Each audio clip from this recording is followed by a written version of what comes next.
और कैसे हैं आप सभी लोग। उम्मीद करता हूं कि अच्छे होंगे। देखिए, मैं हमेशा एक बात बोलता हूं कि किसी भी एग्जाम की तैयारी का पहला जो स्टेप होता है भाई ये होता है कि उसके सिलेबस को समझना। देखिए, सिलेबस ही होता है जो आपको बताता है कि आपके लिए एग्जाम के लिए किस टाइप से प्रिपरेशन करनी है। एग्जाम का जो सिलेबस रहता है वह एक बेस होता है जो आपकी तैयारी के लिए सबसे इंपॉर्टेंट होता है। और आप सिलेबस के अकॉर्डिंग ही अपने पास स्टडी मटेरियल रखते हैं, उसी के अकॉर्डिंग आप पढ़ाई करते हैं, उसी के अकॉर्डिंग आपको यह भी पता होता है कि मुझे क्या कैसे कौन सा सब्जेक्ट कवर करना है।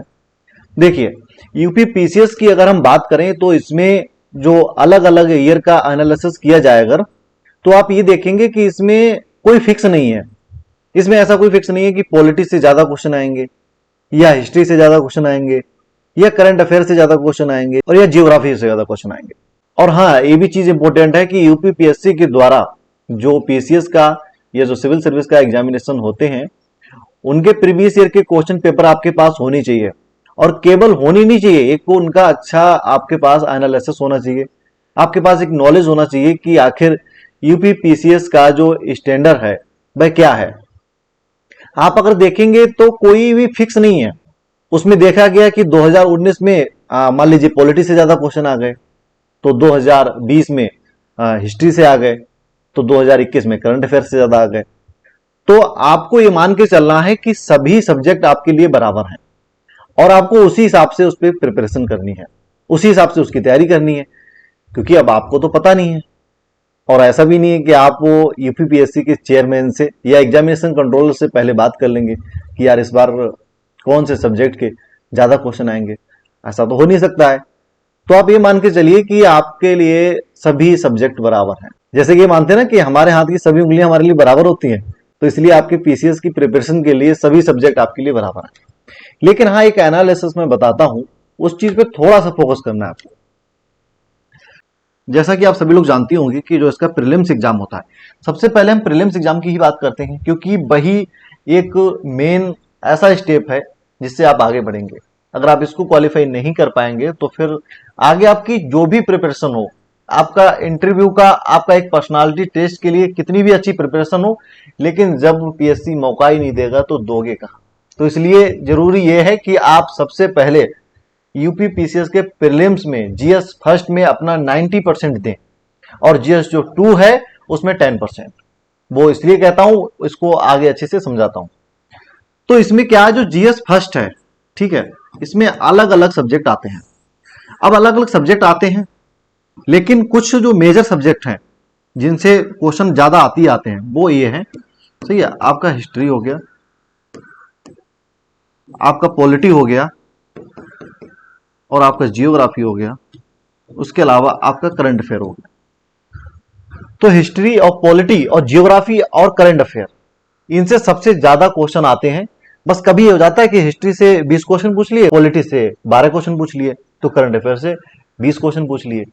लेकिन इसमें ऐसा नहीं है कि इससे क्वेश्चन आएंगे, मतलब 10 से तो ज्यादा क्वेश्चन इन सब्जेक्टों से आते ही आते हैं और सबसे ज्यादा चांसेस रहते हैं कि जो आपका करंट अफेयर है इससे क्वेश्चन आए। अब करंट अफेयर में सारे सब्जेक्ट शामिल होते हैं। आप जब करंट अफेयर की प्रिपरेशन करेंगे तो उसमें आपका पॉलिटी भी शामिल है, आपका हिस्ट्री भी शामिल है, आपका जियोग्राफी भी शामिल है, आपका साइंस एंड टेक्नोलॉजी भी शामिल है, आपका सोशियोलॉजी भी शामिल है।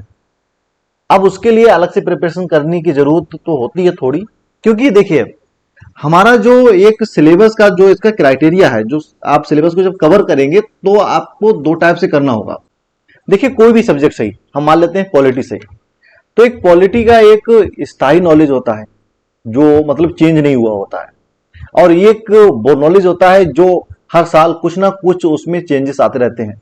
जैसे कि मान लीजिए इलेक्शन कमीशन को लेकर गवर्नमेंट ने कुछ ना कुछ चेंजेस कर दिए, तो वो भी आपको पढ़ने हैं।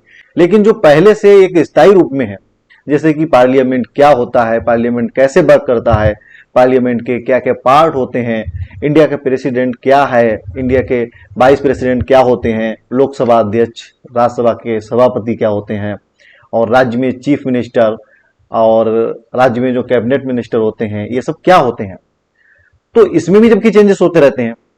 देखिए, संविधान ने एक हमें एक स्थायी रूप से तो दिया है, एक बेस दिया है कि राज्य में जो शासन प्रशासन होगा उसका आधार क्या होगा। लेकिन वहीं पर संविधान में ये भी अधिकार दिया गया है गवर्नमेंट के लिए, क्योंकि गवर्नमेंट कौन बनाता है, गवर्नमेंट हम लोग बनाते हैं। तो मतलब वो ये हमारे ही द्वारा अनडायरेक्टली रूप से जो हमारे प्रतिनिधि होते हैं वो इसमें चेंजेस करते हैं। और ये अधिकार संविधान ने दिया है कि जब आप चाहो तो कोई नया कानून बना सकते हो, या जो कानून या जो लॉ या जो भी रूल्स बने हुए हैं उसमें चेंज कर सकते हो। तो उसमें चेंजेस जो होंगे तब आपको वो भी याद रखनी है। उसी को बोलते हैं करंट अफेयर, मतलब अभी हाल के मामले। और करंट अफेयर में यूपीपीसीएस में आपसे वर्ल्ड का भी पूछा जाता है और इंडिया लेवल का भी और यूपी स्पेशल लेवल का भी। अब ये तीन टाइप से आपको करंट अफेयर पर फोकस करना है, इंडिया लेवल पर, वर्ल्ड लेवल पर और आपके यूपी स्पेशल लेवल पर। अब इस करंट अफेयर में सारे सब्जेक्ट शामिल हैं, साइंस एंड टेक्नोलॉजी है, जनरल साइंस है। तो इसलिए मतलब ये देखा गया है कि करंट अफेयर का भी बहुत ज्यादा रोल होता है। तो एक स्थायी नॉलेज और जो चेंजेस होते रहते हैं, जैसे हिस्ट्री में भी एक स्थायी नॉलेज है। हम अगर मौर्य काल की बात करेंगे तो मौर्य काल में क्या कब कैसे हुआ था, एक स्थायी रूप से नॉलेज है। थोड़ा बहुत अलग अलग विद्वानों के, अलग अलग राइटरों के अपने अपने मत हैं, लेकिन एक स्थायी नॉलेज है कि मौर्य काल का शासक कौन था, शासकों में क्या क्या बदलाव हुए थे। अब हिस्ट्री में भी आपने देखा होगा कि बहुत पुराने समय की कहीं पर कोई खोज की गई है, कहीं पर कुछ मिला है, तो वो भी चीज आपको याद रखनी है, उसको बोलते हैं करंट अफेयर। वो भी चीज पूछ ली जाती है कि अभी हाल में ही इस टाइप की कोई भी जो पुराने जो स्रोत हैं या जो पुराने प्रमाण हैं वो मिले हैं, कोई भी कहीं कंकाल मिला है, कोई भी कहीं इमारत मिली है, कोई भी कहीं किसी भी प्रकार का कोई भी ऐसा पदार्थ मिला है जो बहुत पुराना है, तो इसको बोलते हैं करंट अफेयर के मामले। ये भी चीज आपको अच्छे तरीके से अपने माइंड में रखनी है कि मुझे जो करंट अफेयर है उसमें science and technology, history, geography, polity और इकोनॉमिक्स, ये सब्जेक्ट मुझे कवर करके चलने हैं। तो आप ये मान के चलिए कि आपके लिए वैसे जो स्थायी नॉलेज में सभी सब्जेक्ट बराबर है। कभी कभी ये होता है कि यूपीपीसीएस में जैसे कि कुछ स्पेशल ऐसे सब्जेक्ट के अलग सब्जेक्ट होते हैं जहां पर उनके बारे में पूछ लिया जाता है। जैसे कि क्या हो गया आपका एग्रीकल्चर। अब एग्रीकल्चर के बारे में भी कुछ क्वेश्चन कभी कभी पूछ लिए जाते हैं। और इसके अलावा सेंट्रल गवर्नमेंट की और यूपी गवर्नमेंट की जो स्कीमें होती है ना, उसके बारे में भी क्वेश्चन पूछे जाते हैं। अब ये मान के चलिए कि 5 से 10 क्वेश्चन लगभग स्कीम से रिलेटेड आते ही आते हैं। आपको ये भी मतलब तैयार करके चलना है। आपको अभी एकदम से लगेगा कि आप बहुत कुछ तैयार करना है, history, polity, geography, science and technology, general science, sociology, और एक अलग है करंट अफेयर जिसमें वर्ल्ड का भी, इंडिया का भी, यूपी स्पेशल का भी पूछा जाता है। तो आप ऐसे मान के चलिए कि ये चीज लगेगी आपको, लेकिन जब आप धीरे धीरे आप प्रिपरेशन करेंगे, तैयारी करेंगे, तो जैसी आपके अंदर एक अच्छा नॉलेज आता जाएगा वैसे ही आपको ये लगेगा कि हाँ मैंने इतना कवर कर लिया है।